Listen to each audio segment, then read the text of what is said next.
나오셨습니다. 우리 옆에 분 한번 인사하도록 하겠습니다. 잘 나오셨습니다. 큰 은혜 받으십시오.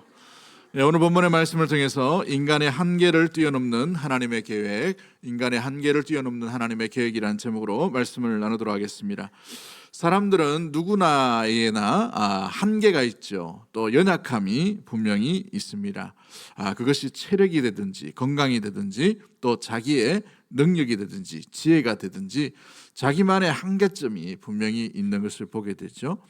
제가 어릴 때에 시골 학교에서 살았습니다만은 저희 학교에 제가 도저히 지혜로는 따라갈 수 없는 친구를 하나 만난 적이 있어요. IQ가 148인데 그 친구는 제가 옆에서 공부하는 것을 못 봤어요. 책만 읽으면 다 외워버리더라고. 야, 희한한 친구가 있었는데 시험만 치면 100점이에요. 근데 참 억울한 게 공부를 열심히 했으면 100점 맞으면 당연하겠다 싶은데 책만 이렇게 한번 보고 수업 시간만 보는데 시험만 치면 100점이에요.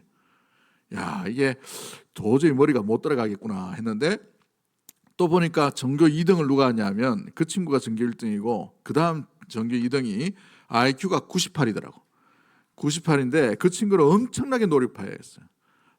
쉬는 시간에도 공부하고 이렇게 했는데 그 친구도 볼 때 야, 이게 참 점수는 얼마 차이 나지 않지만 그래도 얼마나 노력을 하는지 이걸 또 보게 됐죠. 여러분, 이 지혜의 부분에서도 마찬가지입니다. 이 지혜나 어떤 판단력에 대해서 자기의 한계점과 연약함이 있어요. 사람들은 본 것과 깨달은 것과 아는 것에 매여 있을 수가 있기 때문에 그런 것이죠. 그래서 많은 사람들이 자기 인식 가운데에서 내가 알고 어렴풋이 들었던 정보에 대해서 한계점을 가지고 있어요. 그래서 우리의 사고와 생각들이 좀 넓혀져야 되는데 그렇지 못하면 항상 우리의 마음과 생각과 지혜의 폭이, 운신의 폭이 좁아 있는 것을 보게 되죠. 때로는 어떤 사람들은 나는 다 이해할 수 있어, 나는 다 수용할 수도 있어 라고 말하지만 그 수용할 수 있는 부분이 자기의 이익이나 아니면 자기 부분에서 민감한 상황이 되면 곧바로 마음이 불쾌해집니다. 어떻게 이럴 수가 있냐고 이렇게 얘기하는 것이죠. 그래서 불만도 일어날 수도 있고 분노도 일어날 수도 있고 사람들에 대해서 실망감도 나올 수도 있고 때로는 수용하지 못하는 이런 마음의 부담감도 가지고 있는 것이 사실입니다. 그래서 지역이나 심령이나 사람이나 여러 가지 자기 한계점을 넘어서지 못하면 운신의 폭도 또 사람 사귀는 것도 또 깊은 관계 속으로 나아가지 못하는 것을 보게 되죠. 우리나라 인사법에는 동양 인사법에는 특히 이 동북아 쪽에는 절을 하는 문화가 있어요. 절을 하는 문화, 그렇죠? 영국에서 이제 사신들이 청나라로 들어가게 되었어요. 그러다 보니까 황제 앞에서 인사를 해야 되는데 그 인사법이 뭡니까? 동양 쪽은 절을 하는 겁니다. 서양 쪽은 절을 어떻게 합니까? 대충 구부리죠. 그냥 이렇게 무릎을 꿇질 않아요. 그냥 이렇게 고개만 이렇게 합니다. 정중하게. 그런데 이 동양 예법을 모르다 보니 특히 청나라 같은 경우에는 자기들이 황제국이다라고 해서 왕을 모시고 있는 나라를 격화시켜요. 그래서 왕은 보통 이제 3번 절하는데 그들은 3번 절하면서 머리를 9번 쪼아리게 됩니다. 9번. 이렇게 고개를 숙이게 되는 거죠. 한번 엎드렸다가 3번 쪼아리고 이게 황제에 대한 예법이에요. 그러니까 이 영국 사람들이 왔는데 자기들은 무릎도 잘 안 꿇이는데 갑자기 절을 하라 그러니까 얼마나 마음에 이 불편한 문화의 갈등이 있었겠습니까? 틀을 벗어나지 못하는 그런 상황들이 있죠. 또 반대로 영국의 이 중국 대사가 초청을 받게 되었어요. 초청 받고 나니까 이 영국에는 식탁 이 모임에 있을 때 반드시 이 시중을 두는 사람이 와서 물을 이렇게 떠줍니다. 약간 큰 대접에다가. 근데 이 물의 용도가 뭐예요? 손을 씻는 용도입니다. 그러니까 이 예법을 모르니까 중국 대사가 탁 앉자마자 벌컥벌컥 원샷을 내뿜는 거예요. 그러니까 이 영국에 있는 이 어떤 귀족들이 깜짝 놀라가지고 혹시 당황할까 싶어가지고 같이 이렇게 마셨다라고 실화로 이렇게 되는 것을 보게 돼요. 아무튼 이 문화, 환경들, 사람 간의 사이들, 특히 이 지역 간의 갈등도 마찬가지 편견 가운데서 일어나는 것을 보게 돼요. 우리가 북쪽에 대해서 또 이웃 나라에 대해서 동과 서로 또 이 사상과 정치 어떤 세력의 가운데에서 있는 것들, 이 지역 갈등과 학벌 마찬가지죠. 학벌이 좋으면 뭔가 다 잘하는 것처럼 보이지만 제가 아는 친구 중에 학벌은 좋은데 사회생활을 못하는 애들이 너무 많아요. 그러니까 이게 꼭 그렇지는 않다는 말이죠. 이게 편견 가운데 있는 것을 보게 됩니다. 부자면 뭔가 실력이 좋은 것처럼 보이고 가난하면 뭔가 없는 것처럼 보여지는 이런 편견들이 있죠. 예전에는 간호사 하면 대상들이 누구였습니까? 여자분이었어요. 의사 그러면 남자분이었습니다. 요즘 좀 많이 바뀌었어요. 남자들도 간호사가 굉장히 많고 여자 의사들도 굉장히 많은 것을 보게 되죠. 오늘 본문에는 민족에 대한 편견과 한계를 가지고 한 사람이 등장합니다. 그 사람은 베드로라는 사람이죠. 이 베드로라는 사람은 유대인이었습니다. 그래서 이방인에 대해서 이 유대인의 개념과 시각들과 한계와 편견이 뭐냐면 이 이방인들은 하나님의 백성도 될 수가 없을 뿐더러 하나님의 구원과는 상관이 없는 사람들이다라고 이런 인식을 가지게 되었어요. 그 가운데 하나님께서 오늘 이 베드로가 기도하는 중에 환상을 3번이나 보여주십니다. 한번 잘 보시면 이 환상이라는 것이 독특하게 이 구약과 신약 가운데 하나님의 뜻을 전달할 때에 아주 특별한 장소에서 특별한 사람을 통해 하나님의 뜻을 이해하도록 계시하도록 만든 이 어떤 도구가 환상입니다. 그런데 이 환상이 특별한 사람에게 임하는 거예요. 우리가 꾸는 꿈에 대해서 뭐 이렇게 해석하시면 안 돼요. 꿈에 이게 하나님 무슨 뜻이지? 이걸 묻는 게 아닙니다. 구약과 신약 가운데에 환상 가운데 주의 뜻을 받았던 사람은 몇 명이 되지 않습니다. 그러기에 이 독특하고 하나님의 사용하시는 특별한 방법 가운데에 이것이 나에게 일반화시켜버리면 굉장히 위험할 수 있고 또 신비한 그런 신앙관을 가질 수가 있게 되죠. 아무튼 베드로가 기도하는 중에 하나님께서 3번의 환상을 보여주십니다. 그 환상이 뭡니까? 유대인이 제일 많이 지켰고 엄격하게 지켰던 레위기 11장에 나오는 음식에 관한 정결법에 대한 이야기입니다. 유대인들은 먹을 수 있는 음식과 먹을 수 없는 음식을 하나님께서 구분하셨어요. 레위기를 통해서. 그러나 고대 당시에는 이 냉장법이나 음식을 어떻게 보면 보관할 수 있는 방법이 없기 때문에 전염병에 취약하거나 어찌 보면 먹어도 맛이 없는 고기에 대해서 하나님께서 엄격하게 구분해 주셨어요. 고대 당시에 냉장법이 없기 때문에 돼지고기 같은 경우에는 빨리 상한단 말이죠. 그래서 돼지고기를 먹지 말라라고 이렇게 분명히 얘기하고 계시죠. 구약의 모든 법과 모든 제사의 방향은 오직 주 예수 그리스도께로 향하고 있다는 사실을 우리는 잘 알고 있어요. 그러므로 말미암아 이 모든 응답, 모든 결정, 모든 방향들은 예수 그리스도로 말미암아 완성되고 이루어져 간다는 사실을 우리는 잊지 말아야 합니다. 그러면 이 정결법도 마찬가지, 부정한 것과 부정하지 못한 것을 구별할 수 있는 그 근거에 대한 이야기도 마찬가지죠. 오늘 하나님께서 베드로를 통해서 이 환상 가운데에 누가 부정하게 하느냐, 누가 부정하지 않느냐, 이 의식 가운데 가장 중요한 게 뭐예요? 하나님께서 먹으라라고 분명히 말씀하시죠. 그럴 때에 하나님이 먹으라 하는 그 귀한 명령 가운데 베드로가 거부합니다. 한 번도 먹은 적이 없습니다 라고 거부하고 있죠. 그런데 하나님께서 환상 가운데 뭐라고 말씀하십니까? 하나님이 거룩하다 하는데 어찌 사람이 그렇게 하냐라고 깨달음을 주시고 무엇보다 하나님의 뜻을 해석해 주시는 그 내용들이 등장합니다. 그럼에도 불구하고 베드로가 이해하지 못한 가운데 꿈에서 깨어나게 되죠. 그 꿈에서 깨어나는 가운데에서 곧바로 이방인이 보낸 사람이 찾아와서 베드로를 욥바로 초청하고 있는 장면이 오늘 본문 가운데 등장하고 있습니다. 유대인의 정결법 가운데에서 이 음식에 관한 정결법을 카사롯이라는 단어를 쓰면서 정결법이라고 얘기해요. 그래서 먹을 수 있는 음식을 이 뭐라고 말하냐면 코셔라는 단어를 쓰고 먹지 못하는 음식을 일컬어서 트라이프라는 단어를 써서 구분했다는 거예요. 그러나 복음 안에는 인간의 어떤 편견과 한계를 뛰어넘는 자유함과 기쁨과 진리가 있음을 믿는 믿음의 모든 가족들이 되기를 주의 이름으로 간절히 축복합니다. 왜 그렇습니까? 그 진리 되신 분이 바로 예수 그리스도이기 때문인 줄 믿습니다. 그 예수님은 유대인의 구원을 위해서만 오신 것이 아니라 모든 인류를 구원하시기 위해 오신 분이 우리의 메시아요 구원자이신 주 예수 그리스도인 줄 믿습니다. 그러기에 유대인만 품고 유대인만 기억하고 유대인만 믿는 예수님이 아니라 모든 이의 예수님이셔요. 그러므로 말미암아 모든 이가 하나님께로 나아가는 구원의 길을 여시기 위해 이 땅 가운데 주 예수 그리스도께서 오셨다라는 사실이죠.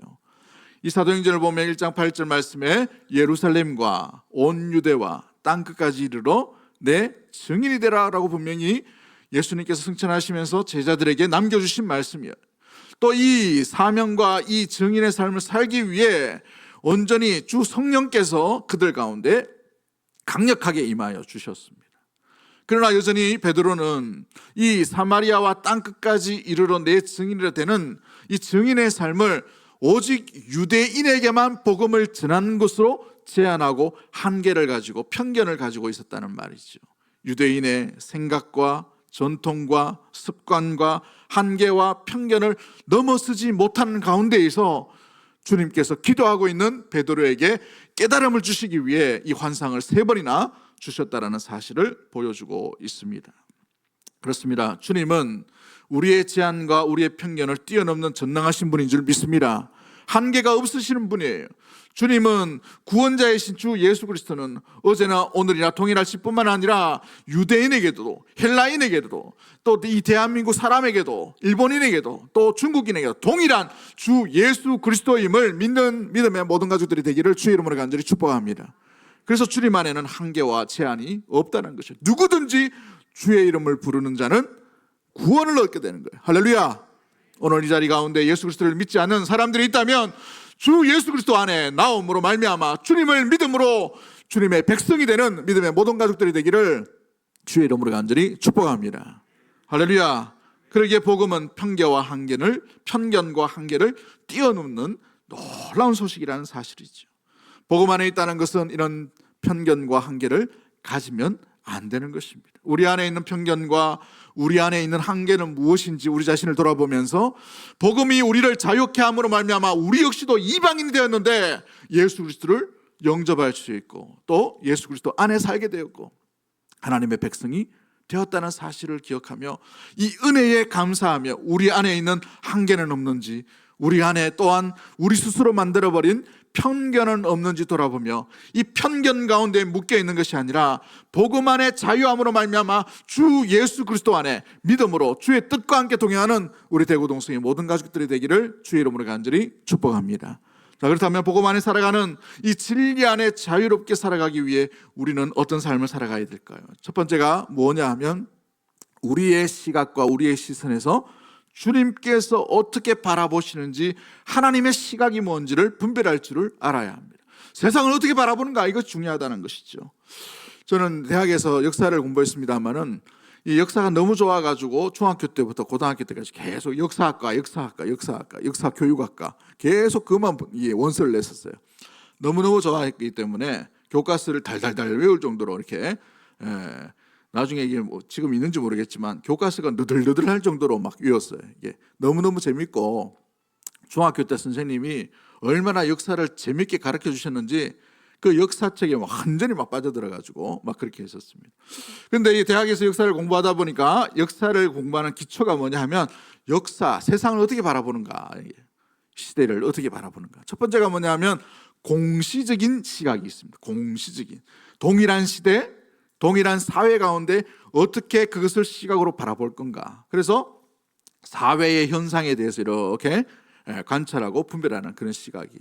그런데 역사학자거나 역사를 바라볼 때에 이런 공시적인 시각만 가지면 안 돼요. 두 번째 시각이 뭐냐면 통시적인 시각을 가져야 됩니다. 기원 전부터 기원 후 이 시간의 흐름 100년, 200년, 300년, 500년 이 흐름 가운데에 어떻게 이런 어떤 다양한 일들이 벌어졌는가. 그러므로 말미암아 이 사건이 단회적인 그 시대에 어떤 필요에 의해서 이런 일들이 일어났는가. 이 통시적인 시각을 가져야 된다는 것이죠. 둘 다 중요합니다만은 하나의 시각만 가지면 하나의 날개를 잃어버린 것 같은 모습들입니다.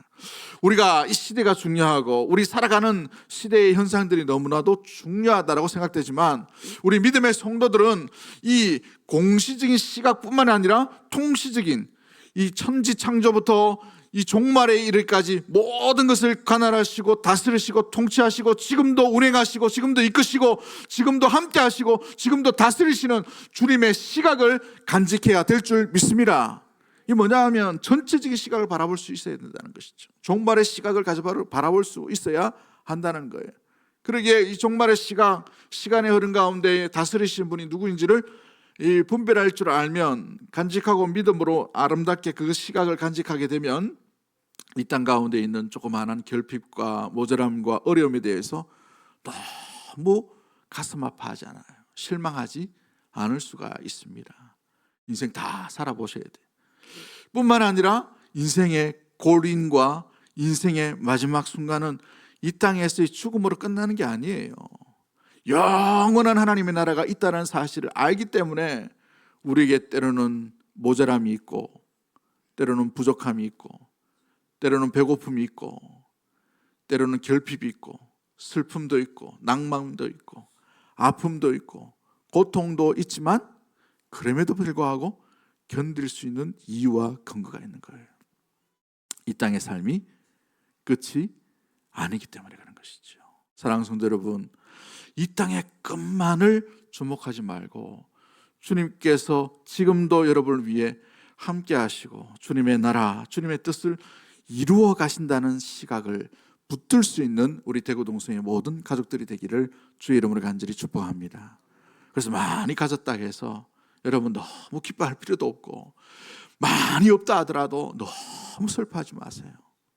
있거나 없거나 다 두고 가야 됩니다. 다 두고 가야 돼요. 건강도 두고 가야 돼요. 그죠? 여러분 모든 명예도 다 두고 가야 되는 거예요.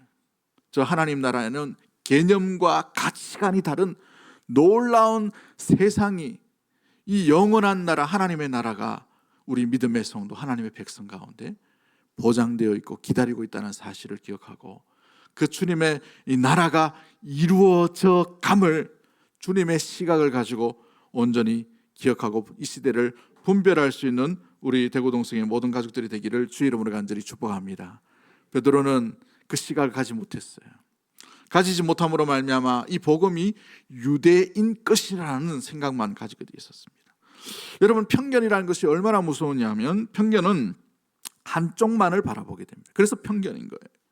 여러분, 이 사도행전 10장까지 오면서 빌립이 이미 사마리아의 복음을 전하였습니다. 물론 피가 좀 반반 섞였지만 사마리아의 복음을 전했어요. 그토록 미워하고 싫어하던 사마리아의 복음의 부흥의 역사가 일어났다는 거죠. 또 에드피아 여왕의 재정을 맡은 이 내시에게 복음이 전해졌어요. 아마도 추정할 때의 흑인이었습니다. 또한 무엇보다도 그 본토 사람이 아니에요. 이 유대 사람이 아니라는 말이에요. 물론 유대에 귀중했던 귀하했던 사람이겠지만 아무튼 복음이 이미 이방인을 향해 계속해서 퍼져나가고 있다는 사실을 이 베드로가 인식하지 못했어요. 왜요? 자기 편견에 사로잡혀 있기 때문에 그런 것이죠. 특수한 자기 전통과 자기 가치관에 묶여 있으면 그건 넘어 일하시는 하나님의 일하심과 움직이심을 느낄 수가 없게 됩니다. 여러분, 출애굽 당시에도 이 이스라엘 백성들이 이 출애굽의 이 400년 노예 가운데에 가나안으로 나가죠. 유대인만 구원받은 게 아니에요. 출애굽기를 잘 보시면 거기에 따라오려고 했던 애굽인도 있고 노예로 있었던 사람들도 함께 옵니다. 그래서 다양한 인종이 이미 출발부터 이 이스라엘 백성들 가운데 포함되어 있다는 거예요. 이스라엘 백성들 안에.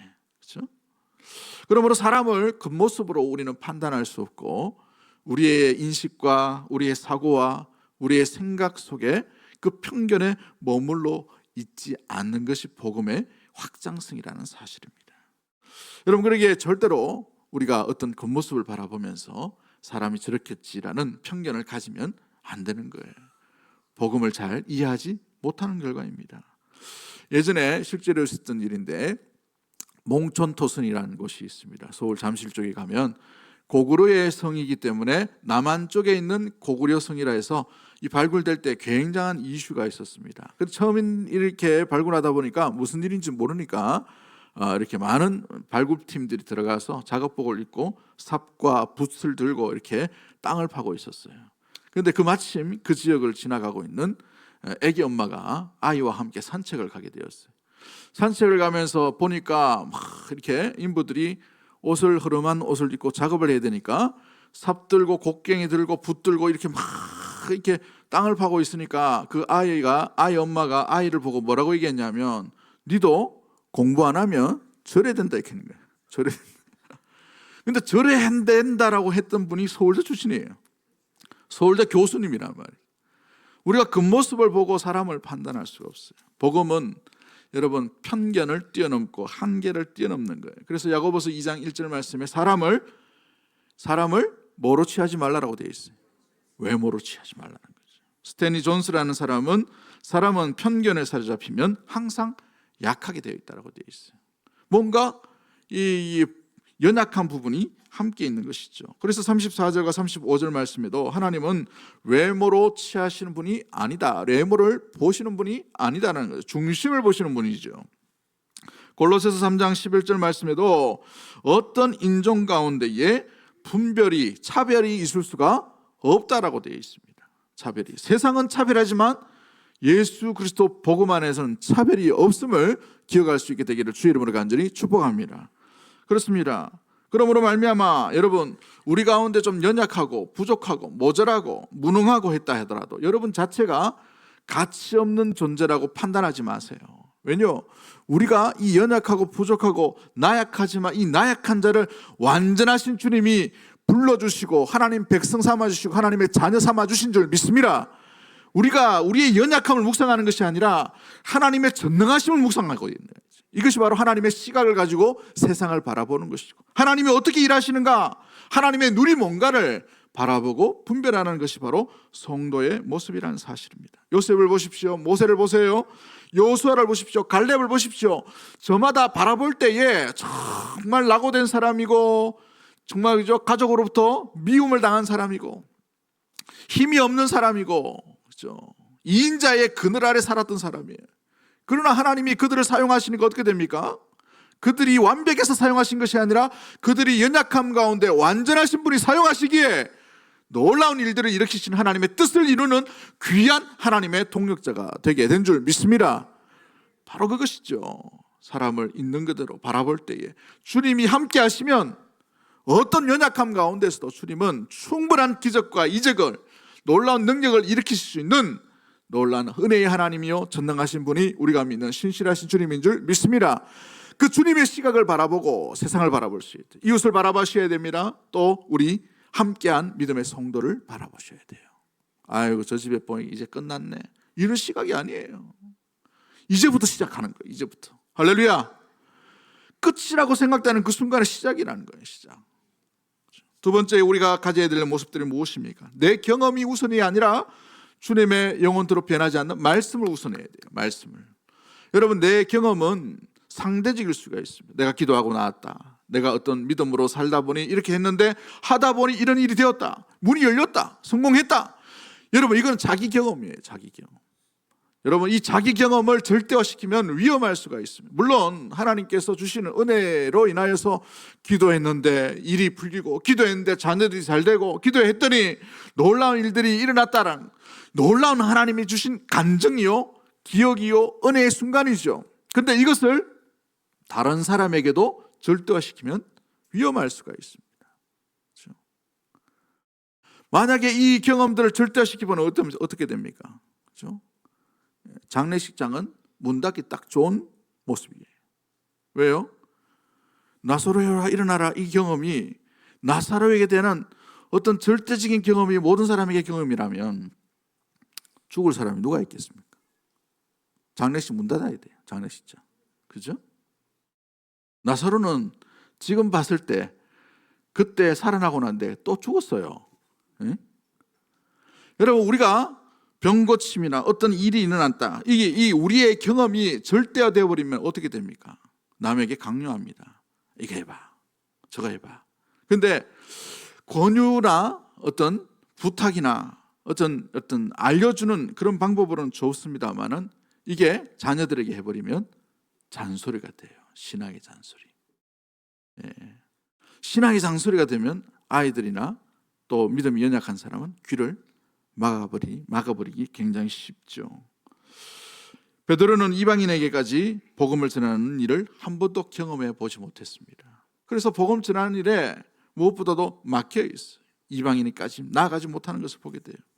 그러나 자기 자신이 경험하지 못하고 해서 하나님이 이방인을 버리신 것은 절대 아니라는 사실을 우리는 염두에 둬야 됩니다. 그래서 내 경험을 절대화시키면 안 되는 거예요. 내가 경험하지 못하고 해서 내가 경험하지 못했다 하더라도 하나님은 내 경험보다 더 뛰어나신 분인 줄 믿습니다. 더 놀라우신 분이 우리 하나님이셔요. 우리 하나님은 내게 이 놀라운 경험을 주셨지만 이것보다도 더 많은 일, 더 놀라운 일, 더 위대한 일, 더 충분한 일을 일으킬 수 있는 능력이 우리 주님께 있는 줄 믿는 믿음의 모든 가족들이 되기를 주의 이름을 간절히 축복합니다. 그러기에 내 경험에 주님을 가다 놓는 일들이 일어나지 않게 되기를 원해요. 주님은 그것보다 더 하실 수 있는 분이에요. 더 놀라우신 능력이 제한이 없는 하나님이라는 사실인 것이죠. 여러분 보십시오. 내가 경험하지 못했다 하더라도 주의 말씀이 임할 때에 믿고 나아가는 사람은 한계가 없으신 주님의 놀라운 인도하심 가운데 귀하게 나아가게 되었다는 것이죠. 여리고성을 보십시오. 사람이 한 게 아니에요. 하나님이 하셨어요. 홍해를 가르게 하신 분은 하나님이십니다. 여러분 우리가 상상할 수 없는 일이 주님께 있다는 사실이에요. 그러기에 여러분의 경험에서 하나님만을 만족하지 말고 경험 넘어 위대하게 함께 하시고 기록해 놓으신 하나님의 말씀 가운데 우리의 신앙의 기초가 새겨지게 되기를 주의 이름으로 간절히 축복합니다. 변치 않는 하나님의 말씀 가운데 머물러야 되는 것이죠. 이 베드로를 보십시오. 베드로는 자기 한계 가운데 주님께서 이야기하시는 그 귀한 은혜의 그 사인으로 말미암아 말씀을 붙들고 욥바로 또 말씀을 붙들고 다른 곳으로 내려가는 이 놀라운 일들이 일어나게 되지요. 그렇습니다. 사랑하는 성도 여러분, 우리가 우리 경험 가운데 일어날 때 하나님의 말씀이 말씀대로 우리에게 여겨지지 못할 때가 있어요. 그러나 우리의 경험이 다가 아니라 변치 않는 하나님의 말씀이 진리고 우리의 믿음의 기초가 바로 말씀의 뿌리에 있다면 우리는 언제나 내 상황에 내 경험에 한계의 모습들 가운데 뿌리를 두지 말고 주의 말씀에 고정하는 우리 귀한 믿음의 성도들이 되어야 될 줄 믿습니다. 우리 경험은요 제한적이에요. 한계가 있습니다. 나는 죽었다가 살아났습니다. 어떻게 했다는 말이에요? 다시 죽는데. 나는 뭐 기도했더니만 벌떡벌떡 일어납디다. 어떻게 하겠다는 말이에요? 안 되는 게 더 많은데. 나는 생각만 해도 길이 열립니다. 여러분 안 되는 게 더 많아요. 그러나 우리의 경험 가운데에서 하나님을 자꾸 묶어두지 마세요. 복음은 이것을 뛰어넘는 것입니다. 하나님은 이 능력, 이 우리에게 묶여있고 시각 가운데에서 뛰어넘는 전능하신 분이 우리 하나님 아버지인 줄 믿습니다. 그러기에 하나님은 못하실 일이 없으시는 전능하신 하나님이라는 사실이죠. 이 생각 가운데 가하지 못하면 항상 우리의 경험을 절대화시켜요. 다른 이들에게. 우리의 경험은 상대적일 수 있습니다. 그러나 하나님은 절대적인 분인 줄 믿습니다. 그 절대적인 주님, 그분께서 우리에게 주신 생명의 보호와 같은 주의 말씀 가운데 우리 신앙과 믿음의 기초와 뿌리를 견고히 둘 수 있는 우리 사랑하는 대구동성의 모든 가족들이 되기를 주의 이름으로 간절히 축복합니다. 마지막 세 번째가 뭐냐 하면 자기 중심의 삶이 아니라 예수 그리스도 중심의 삶, 주님의 관점, 하나님 관점으로 세상을 바라보고 또 삶을 살아가는 모습들이 나타나야 된다는 것이죠. 자기 중심으로 살아갈 때 사람은 편견에서 벗어나기 쉽지 않아요. 여러분 자기 열심으로 우리가 신앙생활을 한다고 그러면 참 좋을 것 같죠. 자기 열심이 있으니까. 아니에요. 자기 열심이 있는 사람들이 자기 실망에 빠지고 자기 절망에 빠질 가능성이 굉장히 많이 있습니다. 그래서 신앙과 믿음이라는 것은요 자기 힘을 빼야 돼요. 자기 힘을 가지고서는 도저히 하나님의 나라로 이룰 수가 없는 것이 구원의 길인 줄 믿습니다. 그러기에 그리스도께서 우리 이 땅 가운데 오신 이유가 바로 그것이죠. 도저히 다다를 수 없고 도저히 나갈 수 없고 도저히 나갈 수 없는 그 생명의 길이기 때문에 하나님의 아들이신 예수 그리스도께서 이 땅 가운데 우리를 위해 대신 죽으신 줄 믿습니다. 이것이 바로 복음인 거예요. 그래서 신앙생활도 마찬가지입니다. 자기 열심을 하다 보면요 내가 열심을 품고 열심히 일하고 열심히 예배하고 열심히 기도하고 열심히 봉사하고 열심히 전도하고 열심히 선교해야 되지 않습니까? 라고 하지만 그 핵심이 빠졌어요. 무엇 때문에 열심히 하는가? 누구 때문에 열심히 하는가? 예수 그리스도예요. 변하지 않는 그분을 붙들지 못하면 우리의 열심은요 한계가 있습니다. 우리의 감정이 얼마나 기복이 많이 있어요. 세상 가운데 기류를 볼 때마다 얼마나 많이 흔들리는 그런 기복입니까? 우리의 감정은 우리 스스로도 케어할 수도 없고 제어할 수도 없고 조절할 수도 없고 무엇보다 다스릴 수도 없는 것이 우리 내면이 아닙니까? 그렇죠? 그런데 어떻게 우리가 이 부분에 대해서 자기 열심을 끝까지 주님 앞에 나갈 수 있을까요?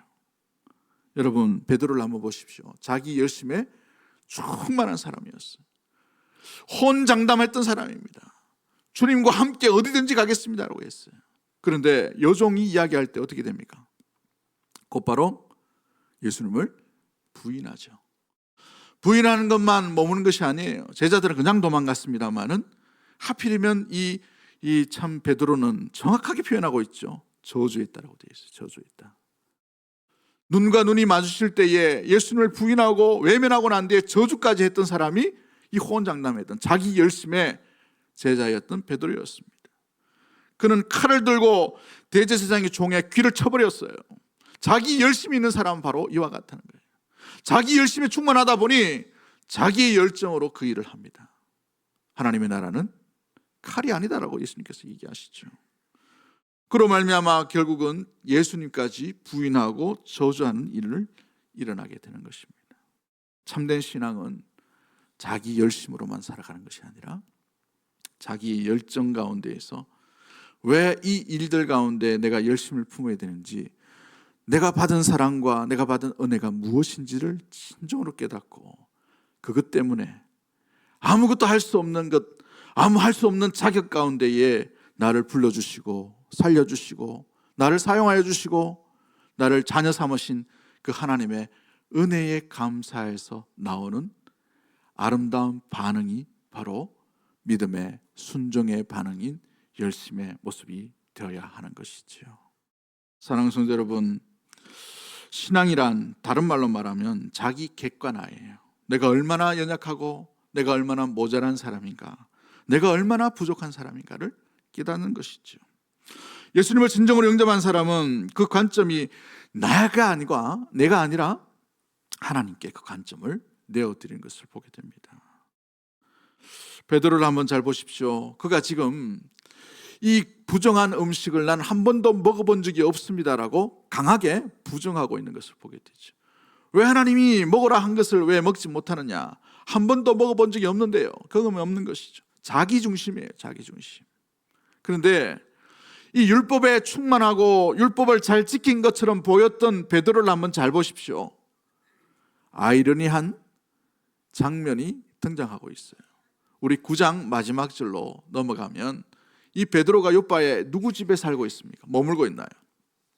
요바에 여러 날리서 시몬, 이름도 같습니다. 그렇죠? 그 시몬이 누구 집에 있어요? 무두장이 집에 있어요. 무두장이. 여러분, 이 무두장이라는 말은 뭡니까? 가죽을 만지는 거예요. 짐승의 사체를 만져서 가죽을 빗기는 일을 하죠.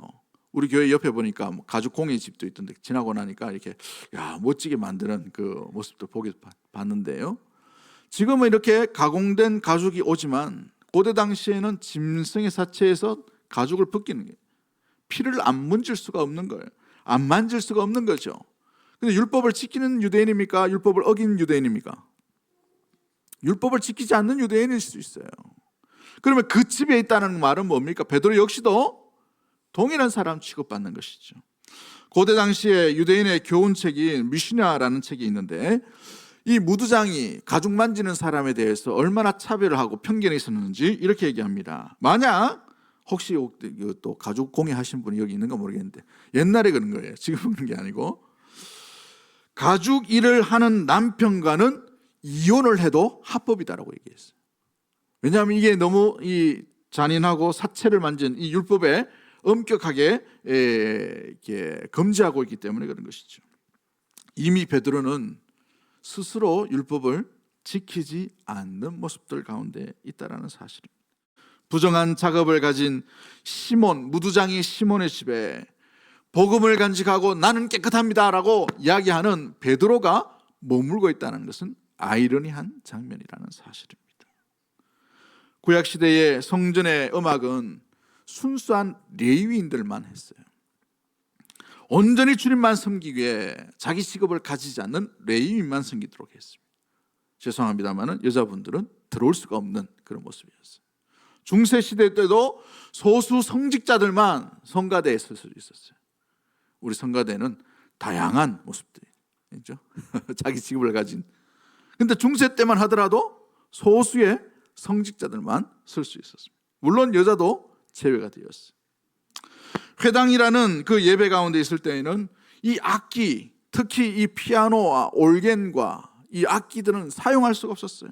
오직 순수한 목소리로만 이야기하고 노래했다는 거죠. 그래서 그레고리 송이 목소리 이 화음을 넣어서 이렇게 했던 이유, 수백 년간 그렇게 했다는 거예요. 종교개혁자 루트는요, 특히 피아노에 대해서 굉장히 안 좋게 봤어요. 종교개혁자 루트는 술집에서 하는 피아노를 어떻게 교회에서 칠 수 있냐라고까지 얘기했어요. 오늘날 교회 음악에는 피아노가 없으면 안 돼요. 그렇죠? 특히나 이 로마 경기장에서 웅장한 음악을 이끌었던 올겐을 보십시오.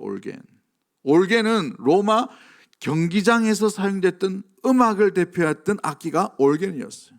교회 중심에 굉장히 중요한 악기가 올겐이죠. 여러분, 세월 따라 우리는 시대 따라 환경이 바뀌어질 수 있어요. 변하지 않는 것은 딱 한 가지입니다. 진리이신 주의 말씀과 예수 그리스도밖에 없는 줄 믿습니다. 예수 그리스도께서 그 복음의 진리이고 말씀의 중심이고 핵심이라는 사실, 이것은 변하지 않습니다만은 사회는 변화되게 돼 있어요. 환경은 변화되게 돼 있어요. 옷은 변화되게 되어서 바꿔 입는 모습들이 일어나게 되죠. 시대에 따라 옷은 변하게 되어 있다는 것입니다. 그러나 변하지 않는 한 가지, 주 예수 그리스도만 붙들고 주 예수 그리스도 안에만 거해야 되고 주 예수 그리스도 중심으로만 살아가는 삶이 믿음의 성도가 나아가야 될 온전한 삶의 모습인 것이죠. 물론 우리가 세상과 타협하면 안 돼요. 어제 보니까 동성로 일대에 반야월 쪽에 동승회 동승원 그 반대하기 위해, 차별금지법 반대하기 위해서 많은 분들이 왔습니다. 5,000명 이상 분들이 오셨어요.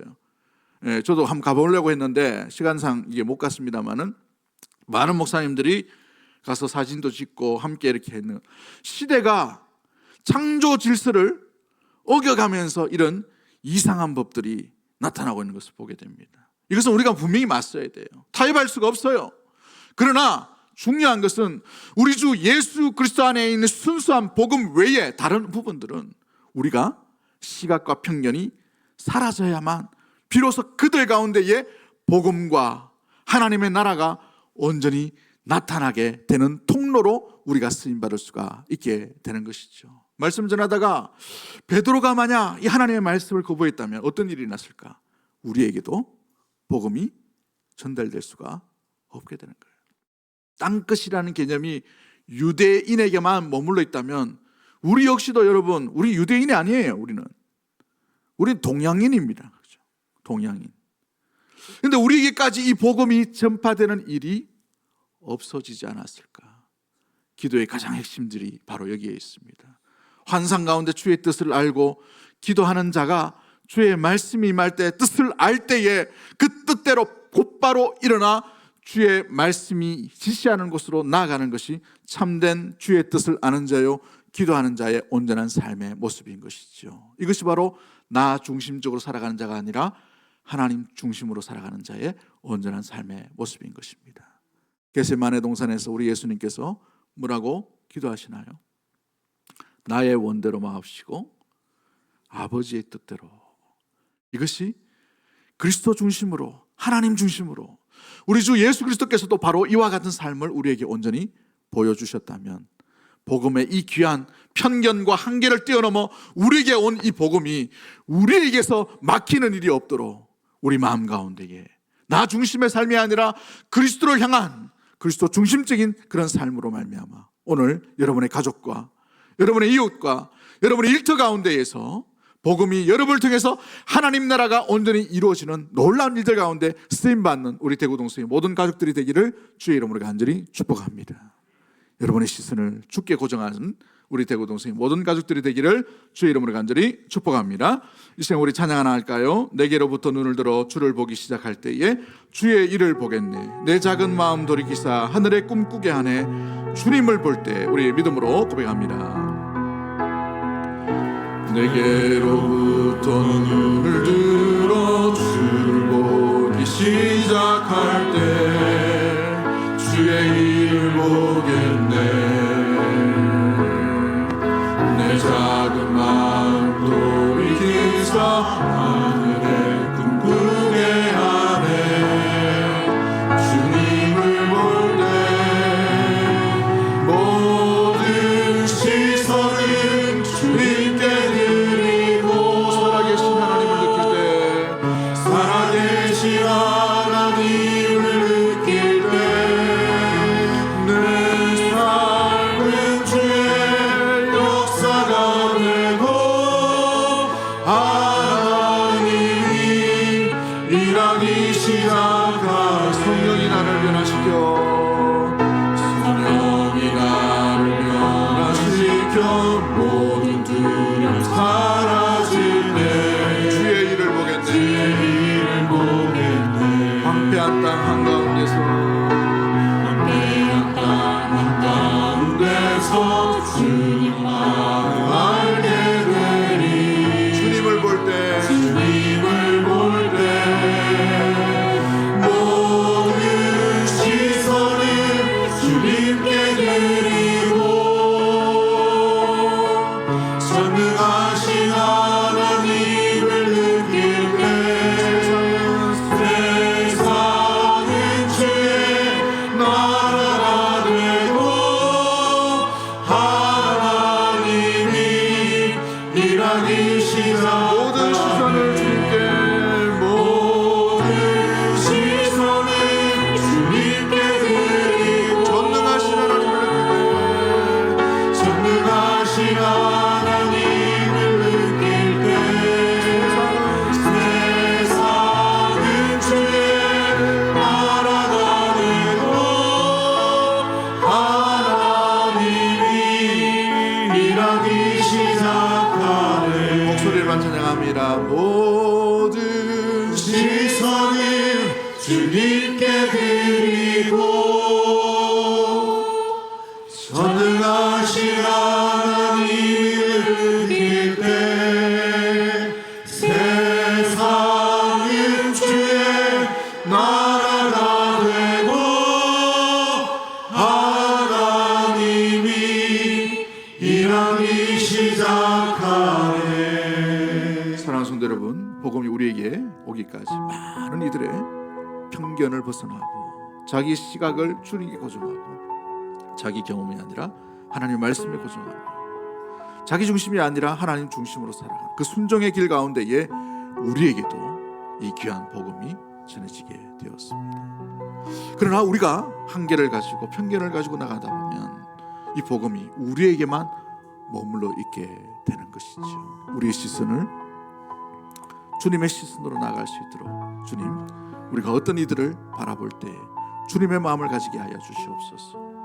나의 어떤 경험들이 절대화시키지 아니하고 주의 말씀에만 머물게 하여 주시고 나 중심의 삶이 아니라 주의 말씀이라면 가장 먼저 우리가 순종하며 일었으며 복종하며 그 길 가운데 우리의 그 아름다운 순종으로 인하여 하나님 나라가 확장되고 하나님 나라가 전파되고 하나님 나라가 전달되고 하나님 나라가 많은 이들 가운데 드러날 수 있도록 복의 통로로 하나님의 뜻을 이루는 그런 귀한 믿음의 삶을 살아가는 성도로 살게 하여 주옵소서. 주신 말씀 생각하며 여러분의 가정과 또 교회와 또 이런 심령을 두고 우리 주여 한번 외치고 동성으로 합심해서 한번 기도하도록 하겠습니다.